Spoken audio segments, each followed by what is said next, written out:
Hello. इस video में हम कंडक्टेंस, रेजिस्टेंस, कंडक्टिविटी, रेजिस्टिविटी, उसके बाद ये मोलर कंडक्टेंस मोलर कंडक्टिविटी वगैरह का बातचीत करेंगे। ठीक है, तो सबसे पहले हम बात करते हैं रेजिस्टेंस का।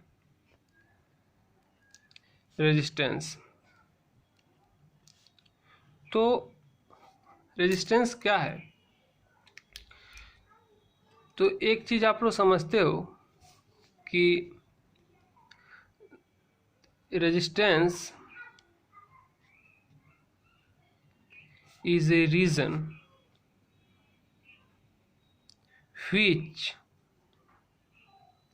oppose the flow of electric current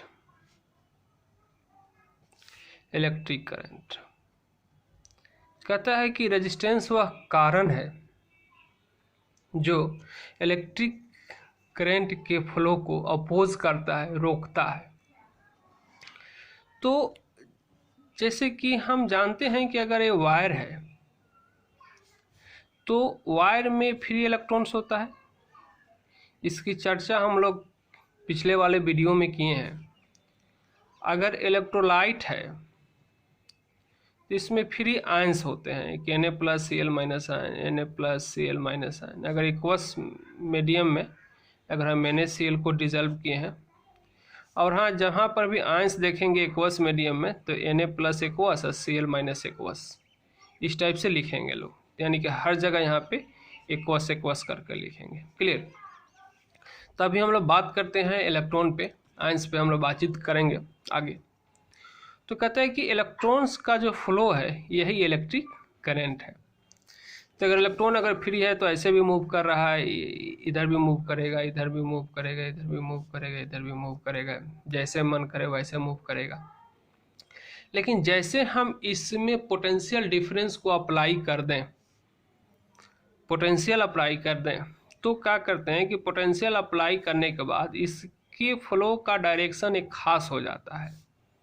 वह इस पे डिपेंड करता है कि जो हम पोटेंशियल डिफरेंसेस यहाँ पे हम कनेक्ट किए हैं, दिए हैं या अप्लाई किए हैं, उसका डायरेक्शन क्या है। तो उसके डायरेक्शन के अकॉर्डिंग इलेक्ट्रॉन का फ्लो होगा। तो इलेक्ट्रॉन जो फ्लो करेगा तो आपस में इलेक्ट्रॉन्स के बीच में कोलिजन होंगे, जिसके कारण इलेक्ट्रॉन का जो मूवमेंट है, जो स्पीड है, वो कम होगा। वह एक रेजिस्टेंस है। या ऐसा भी हो सकता है या होता है कि जो फ्री जो यहाँ पे कर्नाल्स बने हुए हैं, इस कर्नाल्स और इलेक्ट्रॉन में भी एक कोलिजन होता है, जिसके कारण मूवमेंट ऑफ इलेक्ट्रॉन या फ्लो ऑफ इलेक्ट्रॉन डिक्रीज होता है। ये जो होता है वह रेजिस्टेंस होता है। बैंड थ्योरी आप लोग पढ़ोगे तो वहाँ पर भी कुछ बातें बतलाई गई हैं। ये बातें हम लोग अभी जो किए हैं वह इलेक्ट्रॉन सी मॉडल के बेसिस पे बात किए हैं। बैंड थ्योरी एनर्जी गैप का बात करता है। क्लियर? तो मेनली हमको यहाँ पे रेजिस्टेंस समझना है।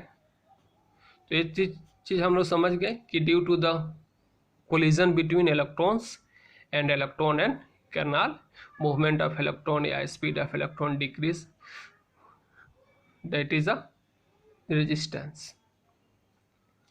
यानी कि जो करंट के फ्लो को अपोज करे वही रेजिस्टेंस है। रेजिस्टेंस पे आप लोग जानते हो कि at constant temperature and area of cross section of wire length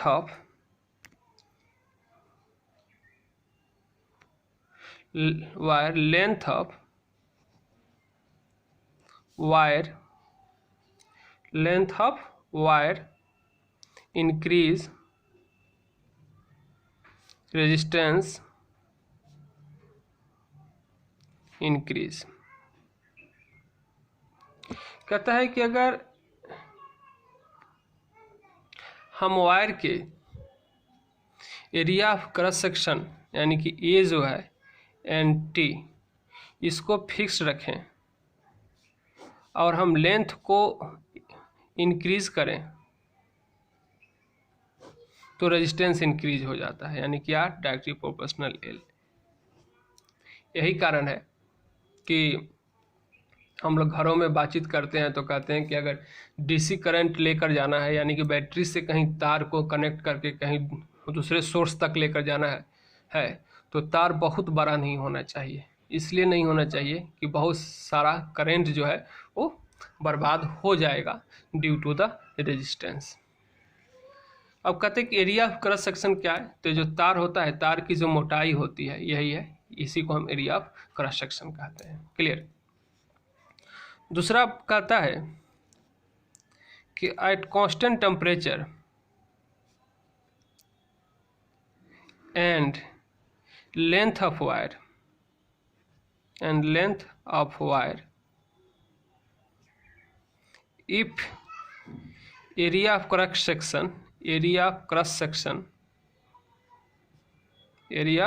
section increase, resistance decrease। तो यहाँ पे एरिया ऑफ क्रॉस सेक्शन अगर हम बढ़ा दें तो रेजिस्टेंस घट जाएगा, यानी कि आर इनवर्सली प्रोपोर्शनल ए। इसको इक्वेशन सेकंड करते हैं। इसका एप्लीकेशन हम लोग घरों में इस टाइप से देखते हैं कि कहा जाता है कि फ्यूज़ में जो वायर यूज होता है वो बहुत मोटा नहीं होना चाहिए।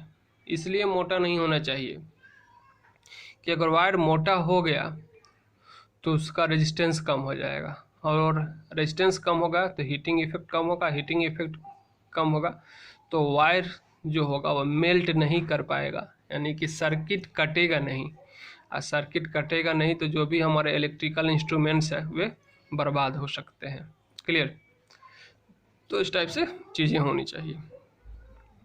तो आर इनवर्सली प्रोपोर्शनल है। अगर दोनों इक्वेशन को अगर हम मिलाएं तो लिख सकते हैं कि R proportional L by A, R proportional L by A by the combination of the both equation. और हम लिख सकते हैं कि आर इजकल टू, प्रोपोर्शनल का साइन हटाएंगे तो कांस्टेंट डालेंगे, तो कांस्टेंट डालेंगे इसको हम रो कहते हैं एल बाई ए। क्लियर। तो ये जो कांस्टेंट डाला रो, इसको हम स्पेसिफिक रेजिस्टेंस कहते हैं। इसके लिए एक और नाम होता है रेजिस्टिविटी। क्लियर। रेजिस्टिविटी इसको हम रो कहते हैं।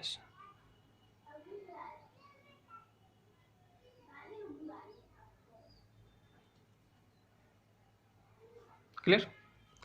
उसके बाद अगर हम यूनिट पे बात करें, यूनिट ऑफ आर, तो आर के यूनिट के लिए आप जानते हो कि ओम, या इसको लोग ओहम भी पढ़ता है। इस टाइप से इसका साइन होता है ओम, हम इसको ओम से हम इसका यूनिट देते हैं। क्लियर। एक नया टर्म जो आया हमारा रेजिस्टिविटी, इसको हम लोग डिफाइन करते हैं रेजिस्टिविटी।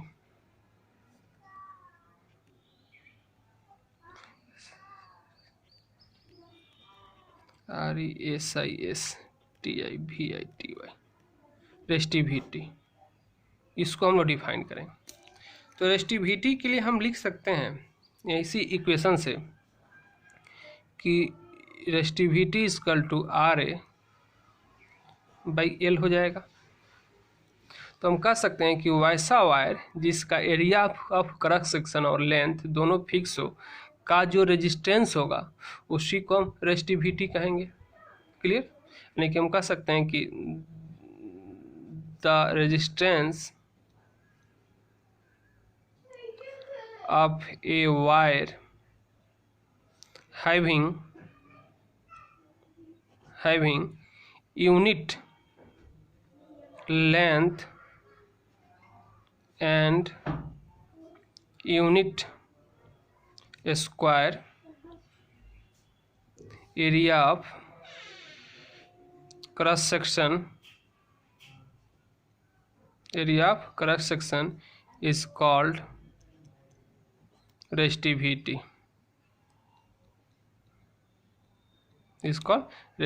यानी कि वैसा वायर जिसका लेंथ और एरिया ऑफ क्रॉस सेक्शन दोनों फिक्स हो, खास हो, उसके हम रेजिस्टेंस को हम रेजिस्टिविटी कहते हैं। कहते हैं कि लेंथ अगर हम 1 सेंटीमीटर लेते हैं, लेंथ अगर 1 सेंटीमीटर लेंगे तो area of cross section 1 centimetre square होगा। अगर लेंथ 1 मीटर लेंगे तो area of cross section 1 metre square होगा। क्लियर, इस बात पे ध्यान रखा जाएगा। अब कहा जाता है कि रेजिस्टेंस जो होता है वह चेंज होते रहता है, लेकिन रेजिस्टिविटी चेंज नहीं होता है। तो रेजिस्टिविटी फिक्स होता है। इसके पीछे रीज़न, सिंपल सा रीज़न ये है कि यहाँ की रेजिस्टिविटी जब भी हम कंसिडर करेंगे तो वायर का लेंथ और एरिया ऑफ क्रॉस सेक्शन दोनों को हम फिक्स कर दोनों को हम खास कर जो हम लोग कंसिडर करेंगे, तभी भी हम रेजिस्टिविटी कंसिडर करेंगे। यानी कि जब लेंथ और एरिया ऑफ क्रॉस सेक्शन दोनों फिक्स है, दोनों खास है, ऐसे कंडीशन में रेजिस्टिविटी जो होगा वह खास हो जाएगा, रेजिस्टिविटी जो होगा वह फिक्स हो जाएगा। क्लियर, तो यही रीज़न है कि रेजिस्टेंस जो होता है वह बदलते रहता है, लेकिन जो रेजिस्टिविटी होता है वह नहीं बदलता है। रेजिस्टिविटी जो होता है वो नहीं बदलता है, रेजिस्टिविटी फिक्स होता है। क्लियर, इसकी अगर हम यूनिट की बात करें तो यूनिट की अगर हम बात करें तो रोह का जो यूनिट लेंगे या ओम, यहाँ पे अगर मीटर लेते हैं तो मीटर स्क्वायर बाई मीटर, यानी कि क्या हो जाएगा, ओम मीटर। क्या हो जाएगा, ओम मीटर जो होगा इसका यूनिट हो जाएगा। क्लियर, उसके बाद हम लोग बात करते हैं कंडक्टेंस का। कंडक्टेंस इसको हम जी से डिनोट करते हैं। किससे डिनोट करते हैं, जी से। तो कहता है कि कंडक्टेंस क्या है, तो अगर इलेक्ट्रिक करंट के जो फ्लो हो रहा है उसको अपोज करता है रेजिस्टेंस, और जो करंट को फ्लो कराता है उसको हम कहते हैं कंडक्टेंस। यानी कि हम कह सकते हैं कि reciprocal of resistance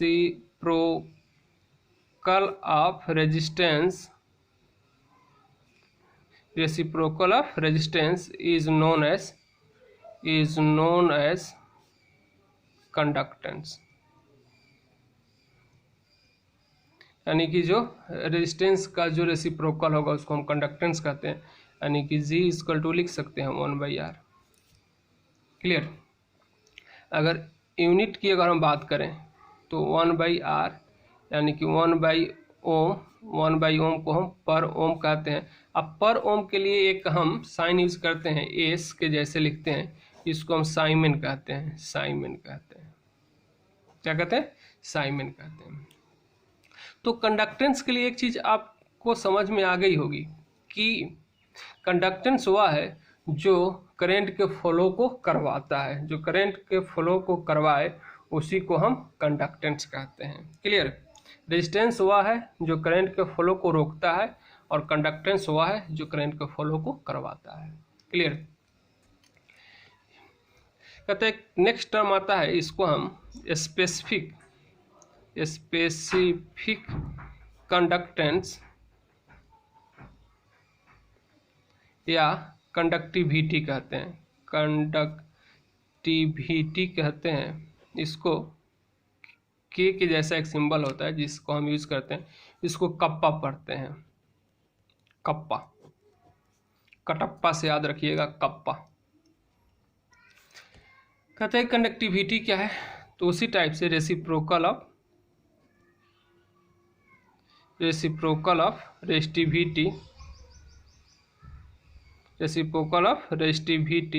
is known as conductivity. यानी कि रेसिस्टिविटी के रेसिप्रोकल को हम कंडक्टिविटी कहेंगे। यानी कप्पा इजकल टू 1/ρ। अगर यूनिट की बात करें हम तो कप्पा इक्वल टू 1/ρ, रो का यूनिट हम लोग देखे थे ओम मीटर, तो इसको हम लिख सकते हैं पर ओम पर मीटर, और पर ओम के लिए हम लोग लिख सकते हैं साइमेन पर मीटर, पर ओम के लिए साइमेन और पर मीटर के लिए पर मीटर, या फिर लिख सकते हैं सेंटीमीटर में तो साइमेन पर centimetre. This is the unit of the kappa. Clear?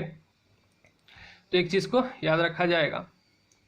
उसके बाद नेक्स्ट टर्म आता है यहाँ पे कि अगर वायर में अगर हमको कंडक्टिविटी निकालना हो, कंडक्टेंस निकालना हो, रेजिस्टेंस निकालना हो, रेजिस्टिविटी निकालना हो वायर में, तो वायर में तो कोई दिक्कत है ही नहीं, आसानी से निकाल सकते हैं।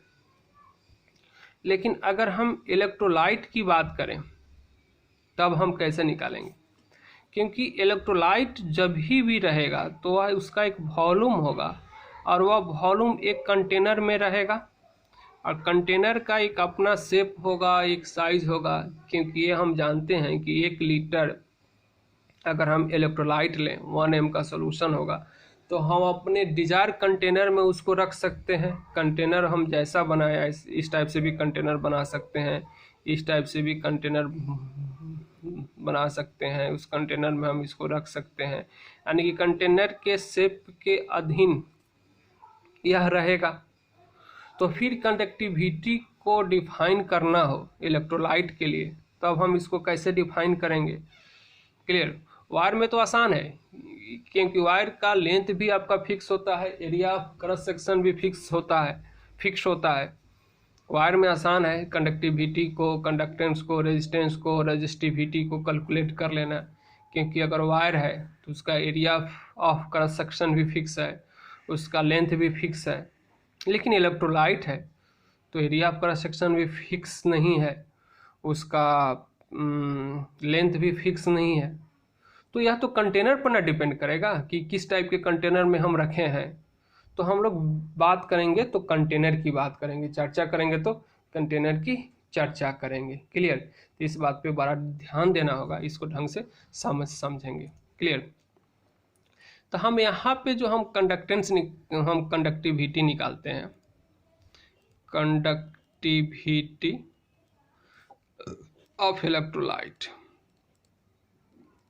इलेक्ट्रोलाइट की जब हम लोग बात करेंगे तो हम कह सकते हैं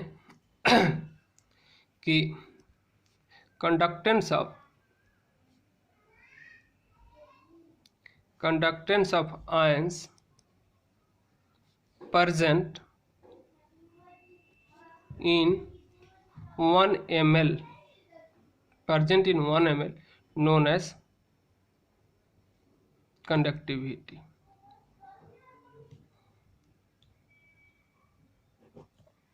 अब यह जो हमने 1 ml जो लिखा है इसको जरा समझेंगे लोग कि 1 ml जो होता है वह 1 सेंटीमीटर क्यूब होता है।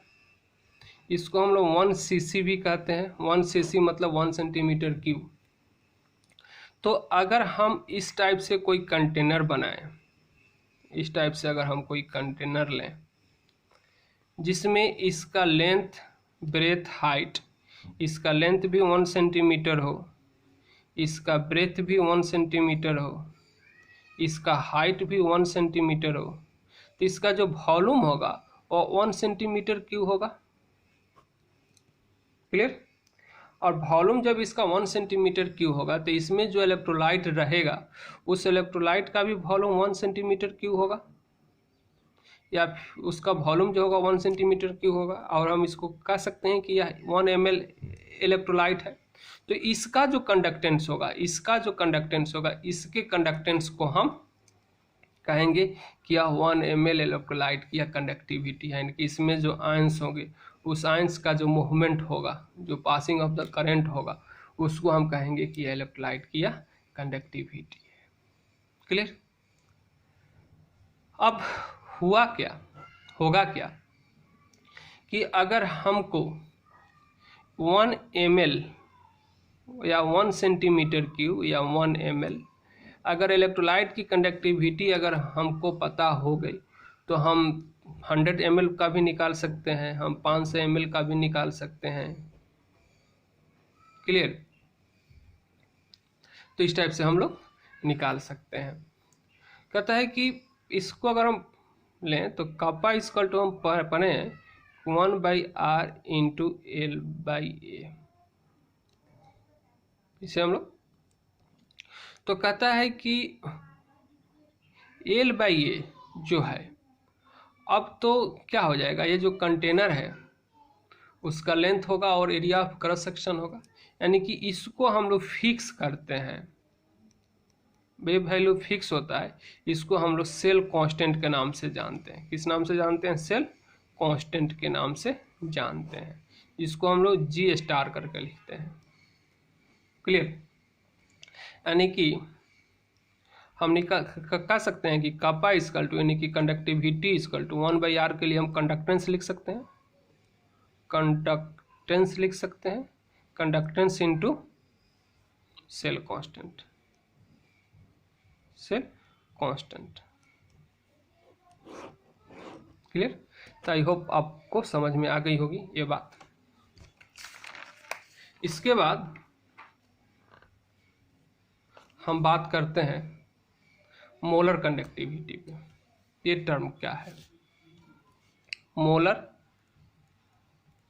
Conductivity.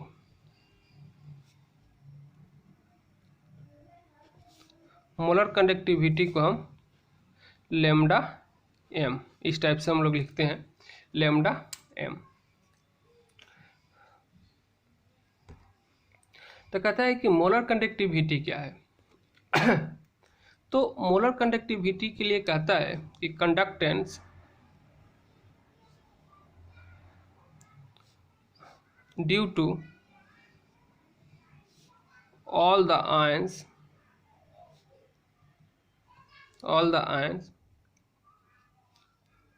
present in a volume, या इसको हम ऐसे भी लिख सकते हैं कि the conductivity the conductance of all ions of 1 mole of an electrolyte,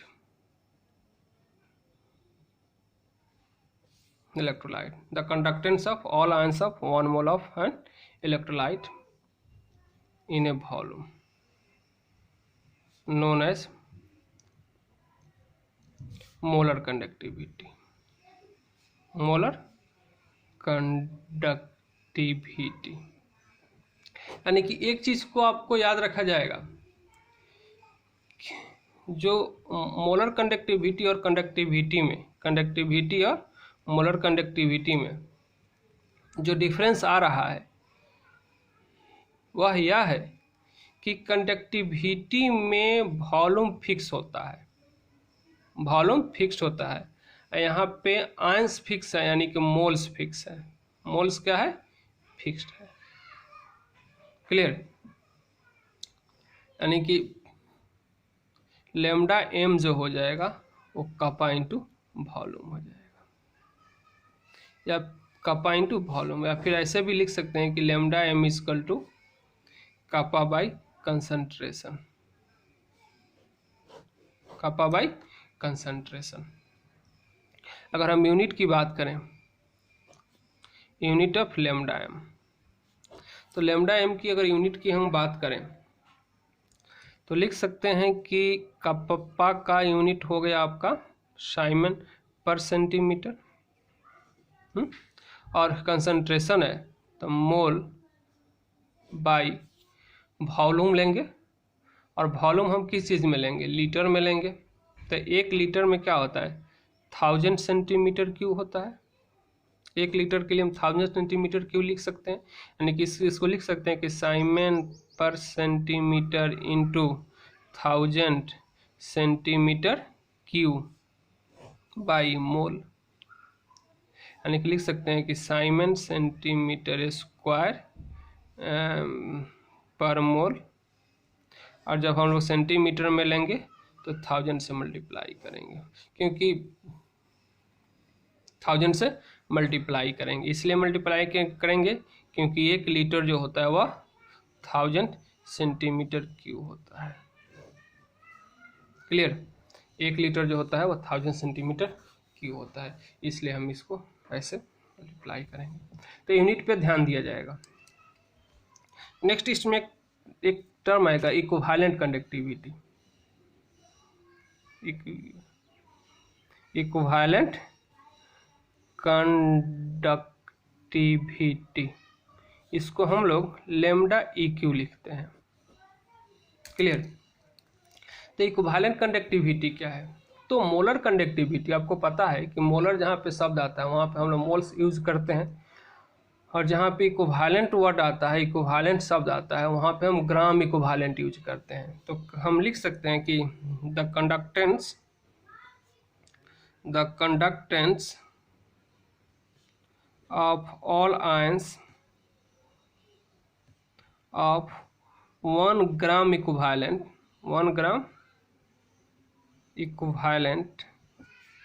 of an electrolyte in a volume known as equivalent conductivity,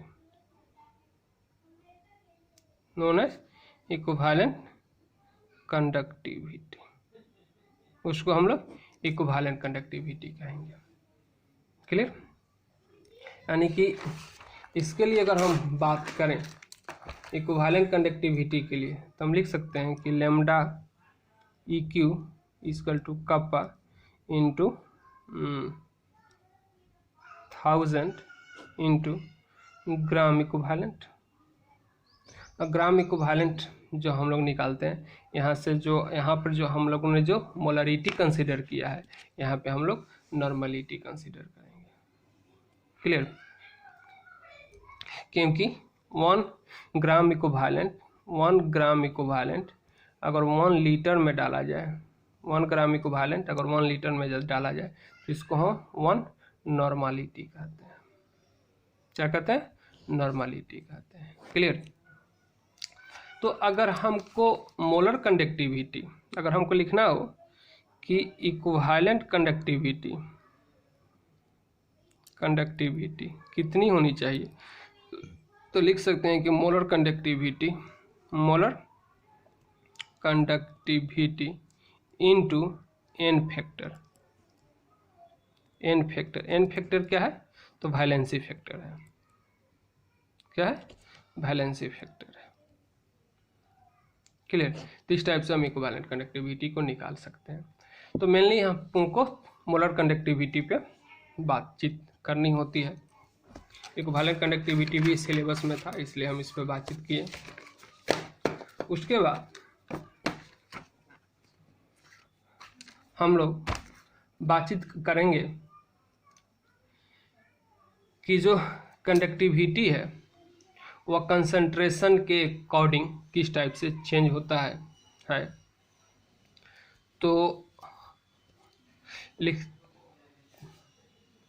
तो हम लोग बात करते हैं कि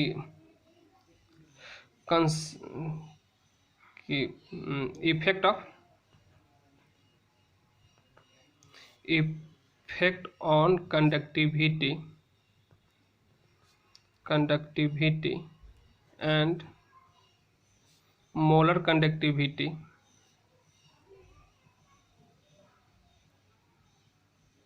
ऑन डाइल्यूशन।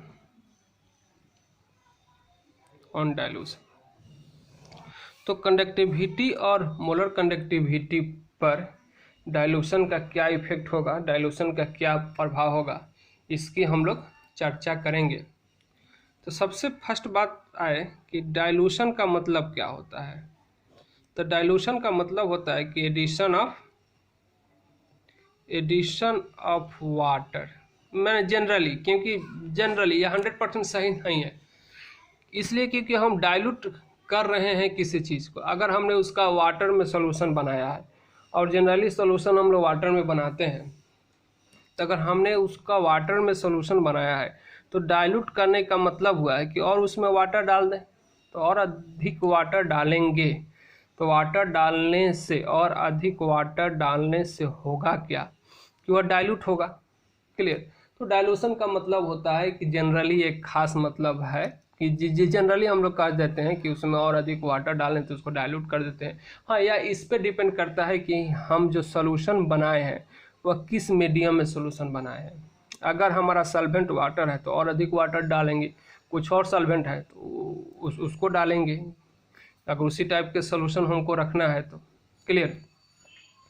तो कहता है कि डाइल्यूशन, तो एक चीज याद रखिएगा कि ऑन डाइल्यूशन कंडक्टिविटी इंक्रीज करता है। कंडक्टिविटी जो होता है वो कंडक्टेंस इंक्रीज करता है। ऑन डाइल्यूशन कंडक्टेंस जो होता है वह इंक्रीज करता है।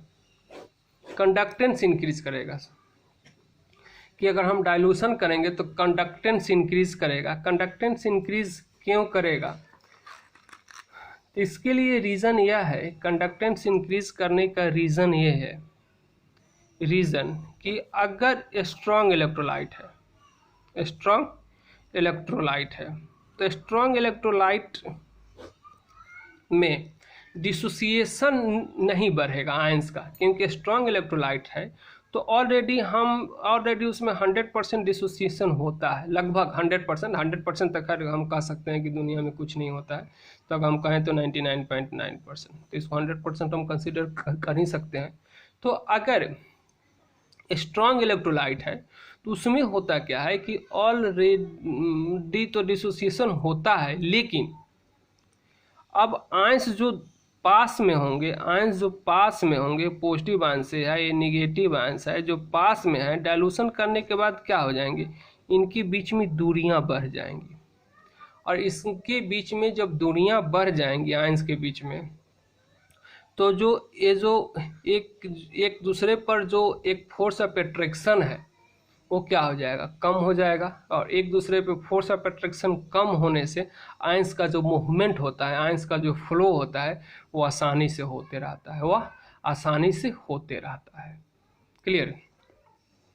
स्ट्रॉन्ग इलेक्ट्रोलाइट में याद रखा जाएगा कि स्ट्रॉन्ग इलेक्ट्रोलाइट के डिसोसिएशन पे कोई प्रभाव नहीं पड़ता है। प्रभाव कहाँ पड़ता है? तो प्रभाव यहाँ पड़ता है कि दोनों आयंस के बीच की जो दूरियां हैं वो दूरियां बढ़ जाती हैं, और दूरियां बढ़ने के कारण आयंस के बीच में दूरियां बढ़ने के कारण आयंस का फ्लो आसानी से होते रहता है। क्लियर। लेकिन यही बात अगर हम वीक इलेक्ट्रोलाइट के लिए हम करें तो वीक इलेक्ट्रोलाइट के केस में क्या होगा?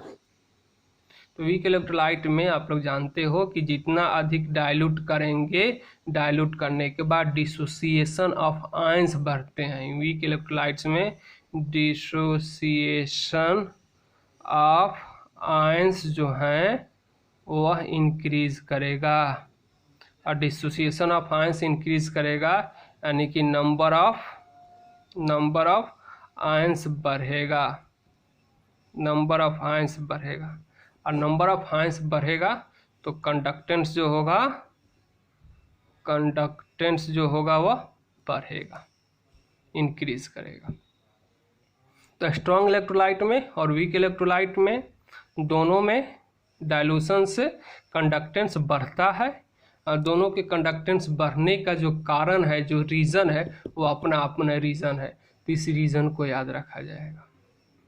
क्लियर कि कंडक्टेंस बढ़ता है। फिर भी एक चीज़ देखा गया है कि ऑन डाइल्यूशन कंडक्टिविटी डिक्रीज करता है, बट मोलर कंडक्टिविटी जो होता है वह इंक्रीज करता है। कंडक्टिविटी डिक्रीज करता है लेकिन मोलर कंडक्टिविटी इंक्रीज करता है, और कंडक्टेंस इंक्रीज करेगा। तो ऐसा क्यों होता है, तो इस बात को यहाँ पे ज़रा समझा जाएगा। सपोज डैट कि हमने यहाँ पे 1m का एक सोल्यूशन बनाया, कैपिटल M 1m का हमने 1 लीटर सोल्यूशन बनाया, 1m का 1 लीटर, एक 1m का 1 लीटर सोल्यूशन है। क्लियर। अब इसको डाइल्यूट करना हो तो हम इसको क्या करते हैं, हम इसको 5 लीटर में हम इसको डाल देते हैं। तो 5 लीटर वॉल्यूम में हमने इसको डाल दिया।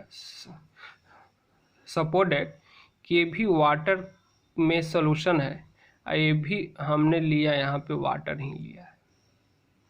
तो 1m का जो सॉल्यूशन है उसको हमने किस में डाल दिया, 5 लीटर में हमने इसको डाल दिया।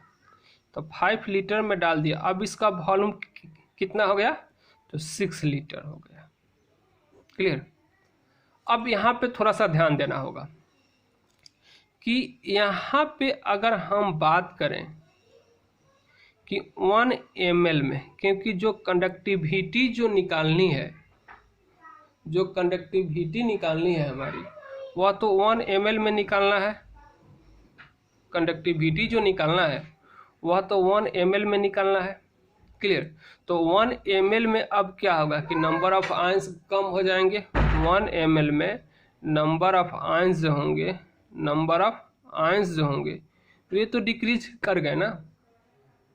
तो 1 ml में, क्योंकि खास वॉल्यूम में ही हमको निकालना है कंडक्टिविटी 1 ml में, तो 1 ml में यहाँ पर जो आयंस है इनकी तो संख्या कम हो गई, क्योंकि यहाँ पे 1 लीटर में 1 ml की अगर हम बात करते तो यहाँ पे नंबर ऑफ आयंस अधिक होगा। यहाँ पे नंबर ऑफ आयंस क्या हो जाएगा, कम हो गया। तो नंबर ऑफ आयंस जब यहाँ पे कम होंगे तो मूवमेंट ऑफ चार्ज कम हो जाएगा, और मूवमेंट ऑफ चार्ज कम हो जाएगा तो कंडक्टिविटी घट जाएगी। लेकिन ये पूरे में अगर हम बात करें, पूरे में, क्लियर, क्योंकि टोटल आयंस तो 1 मोल इलेक्ट्रोलाइट के ही कारण है, अब पूरा इसमें मूव कर गया है।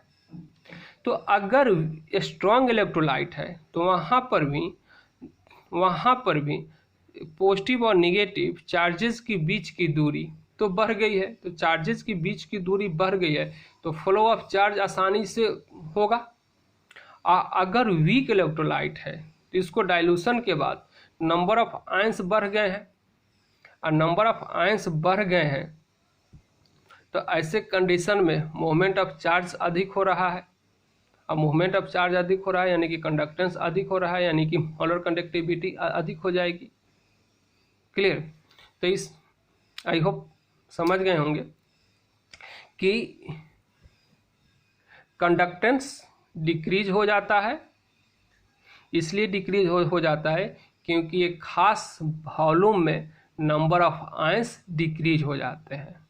मोलर कंडक्टिविटी बढ़ जाता है, इसलिए बढ़ जाता है क्योंकि आयंस के बीच की दूरियां बढ़ जाती हैं, या फिर हम कहें कि नंबर ऑफ आयंस बढ़ जाते हैं। तो एक चीज़ को हमेशा याद रखा जाएगा, क्योंकि डाइल्यूशन करने के बाद कंडक्टिविटी डिक्रीज होगा, और कंडक्टिविटी डिक्रीज होने के पीछे रीज़न ये होता है क्योंकि एक खास वॉल्यूम में, यानी कि 1 ml वॉल्यूम में जो आयंस का कंडक्टेंस है वह डिक्रीज हो जाता है, जबकि मोलर कंडक्टिविटी इंक्रीज होता है। इसलिए कि मोलर कंडक्टिविटी इंक्रीज होता है क्योंकि स्ट्रॉन्ग इलेक्ट्रोलाइट्स में आयंस के बीच की दूरियां बढ़ जाती है, जिसमें आयन आयन अट्रैक्शन होता है वह कम हो जाता है, आयंस का मूवमेंट आसानी से होता है। और वीक इलेक्ट्रोलाइट में डिसोसिएशन बढ़ जाता है, डिसोसिएशन बढ़ने से नंबर ऑफ आयंस बढ़ जाते हैं, नंबर ऑफ आयंस बढ़ने से आयंस का जो फ्लो होता है, चार्ज का फ्लो होता है वह अधिक होता है। क्लियर। तो आई होप ये बात आपको समझ में आ गई होंगी। नेक्स्ट वीडियो में हम कोलराउस लॉ वगैरह आगे की बातों की चर्चा करेंगे। धन्यवाद। थैंक्स।